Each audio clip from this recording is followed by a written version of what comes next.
Hello, everyone, and welcome to this week's second lecture on the migration of Indian medicine into medieval China. If you'll recall, when last we met, we talked about how the period of disunity that China experienced after the collapse of the Han Dynasty made it incredibly receptive to ideas from abroad.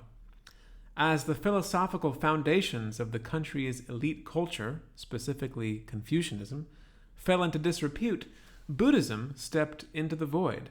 And with Buddhism came a lot of Indian ideas about the body, health, disease, and medicine, which Chinese healers began to adopt and incorporate into their practices.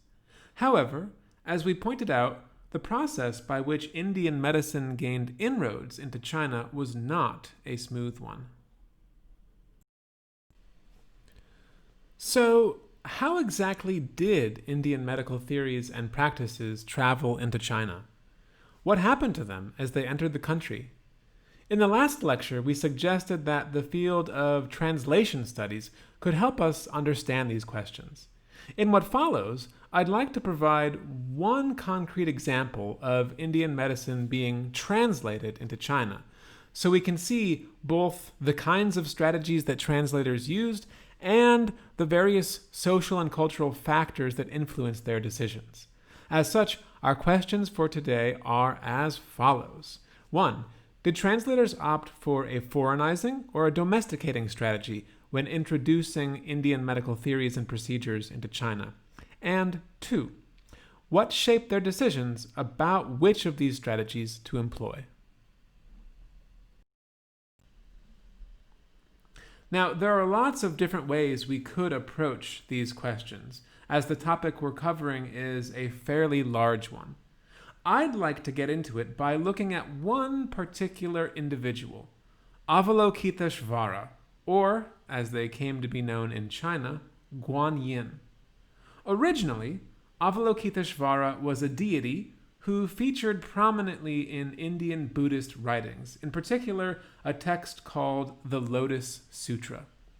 The Lotus Sutra, which was composed around 100 CE, is one of the foundational texts in the tradition of Mahayana Buddhism. That's a form of Buddhism that is highly spiritual in nature and that presents Buddha as a deity. In the Mahayana tradition, which is the one that took root in China, achieving enlightenment, or nirvana, is something that comes through the assistance of spiritual beings known as boddhisattvas. Bodhisattvas are individuals who have achieved enlightenment, but delay their ascension out of a sense of compassion, so that they can help others overcome suffering. In the original Indian context, Avalokitesvara is typically regarded as somewhat of an androgynous bodhisattva. That is to say, they can appear in either a male or a female form. For evidence of this, please see the excerpts on the slide, which come from the Surangama Sutra and the Sutra of the Lotus of the Correct Law. Another thing that bears noting here is that in the Sanskrit texts, Avalokitesvara does not really have a medical function. Instead, they are depicted as someone who helps people who suffer as a result of things like natural disasters, violence, imprisonment, or torture. All of this changed as Avalokitesvara was introduced into China. When the Lotus Sutra was translated into Chinese, Avalokitesvara's name was written as Guanyin, which literally means the one who perceives the sounds of the wind. The Bodhisattva's entrance into China dates to around 603 of the Common Era, when a statue of the Buddhist figure was made in the Chinese province of Shaanxi. In this statue, Guanyin is seen holding a white vase in his left hand, upon which stands a naked little boy. In his right hand is a long stem lotus flower, in which another boy stands calmly. The statue is meant to convey the idea of bearing children continuously, and suggests that Guanyin fulfilled quite a different purpose in China than was the case in India. Here, in China, Guanyin is associated with fertility and childbirth.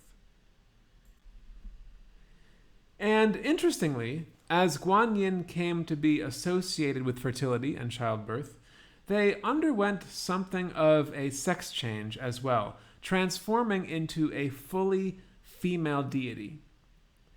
As far as the written record is concerned, some of the earliest evidence of Guanyin's feminization comes from the legend of Miao Shan. Belonging to the genre of miracle tales, the legend of Miao Shan was an 11th century text that tells the story of a Buddhist princess named Miao Shan. The story begins when Miao Shan, who is the daughter of a king, is asked by her father, the king, to marry a wealthy man. After she refuses, Miao Shan's father sentences her to a life of hard labor, which is designed to make her yield to his marriage preferences.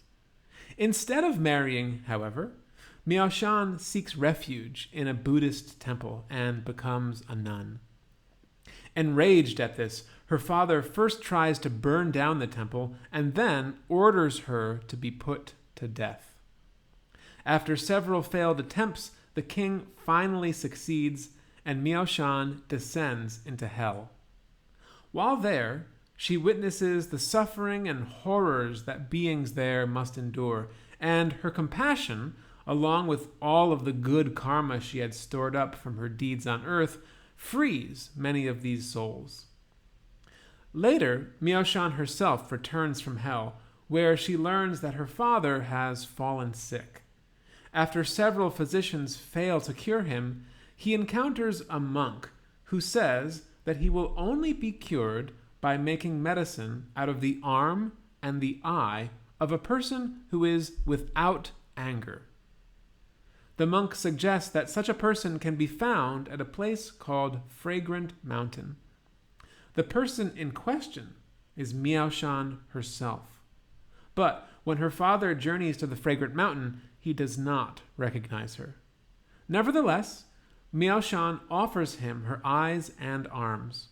Her father is cured, and later, when he discovers that it was his own daughter that had sacrificed herself, he begs for forgiveness. The story ends with Miao Shan being transformed into thousand-armed Guanyin, who decides to remain on Earth until the end of all human suffering. As is the case in this story, within medieval China, Guanyin is commonly depicted as a woman. Two of the most commonly depicted forms are the water moon and the white-robed Guanyin. These forms gained such popularity that they eventually overrode the older masculine imagery associated with Avalokitesvara. In these depictions, Guanyin has motherly and nurturing functions, and from what we know, she appears to have attracted a large following of women devotees. By the 16th century, Guanyin was a fully Chinese goddess, worshipped not only in Buddhist temples but also in popular shrines of folk religions. No longer the saving bodhisattva of Sanskrit texts, she is now a motherly figure who assists infertile couples in their efforts to conceive children. She is often revered as child-giving Guanyin and is often pictured cradling infants. So, what explains Avalokitesvara's transformation into Guanyin? Why did a bodhisattva with an originally androgynous form become an exclusively feminine one who helped couples struggling to have children? Here, we can venture only some tentative guesses. For starters, it would help to contextualize things a bit. The feminization of Guanyin, it should be noted, occurred mostly during the Song dynasty in Chinese history, which lasted from 906 to 1279 CE. This was an era when the empire's territorial integrity was restored, and that saw China once again emerge as a major world power. The Song dynasty witnessed the return of many earlier philosophical traditions and governance structures, in particular Confucianism. Indeed, many scholars see the Song dynasty as an era of Neo-Confucian revival. And Confucianism is a patriarchal philosophy. It emphasizes female passivity and submission and highlights the need to keep women confined to the private domestic realm of the household. As the Song scholar and Confucian philosopher Sima Guang put it, quote, "The boy leads the girl follows the boy. The duty of husbands to be resolute and wives to be docile begins with this." Could the transformation of Guanyin into a child-giving feminine deity reflect the increasingly patriarchal nature of Chinese society during the Song?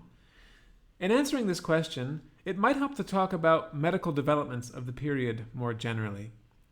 During the Song dynasty, doctors became increasingly interested in women's health, and in particular, diseases related to fertility and pregnancy.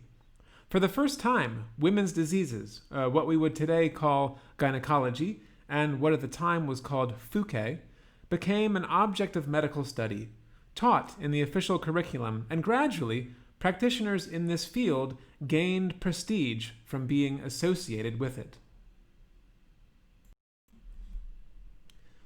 Doctors of the Song dynasty were more concerned with maternal and child health than ever before. Practitioners of Fuke constructed women as passive, as beings with weak bodily defenses who were vulnerable to all kinds of destabilizing influences, both internal and external.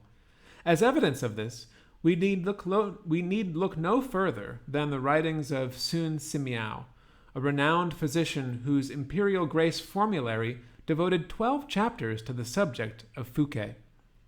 His book offers a compelling construction of the female medical body, one that defends the view that women, being different from men, require separate prescriptions and an entire branch of medicine. I've excerpted a passage from his book, The Imperial Grace Formulary, on the screen for you to get an example of this.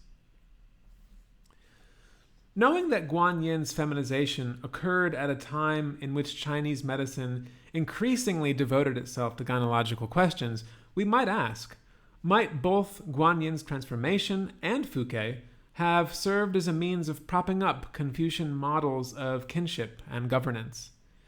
Did the more general valorization of motherhood within Song culture indicate that the goddess of mercy ultimately served the interests of the Chinese state, which had an interest in encouraging women to become mothers and, in keeping with Confucian demands, produce male heirs?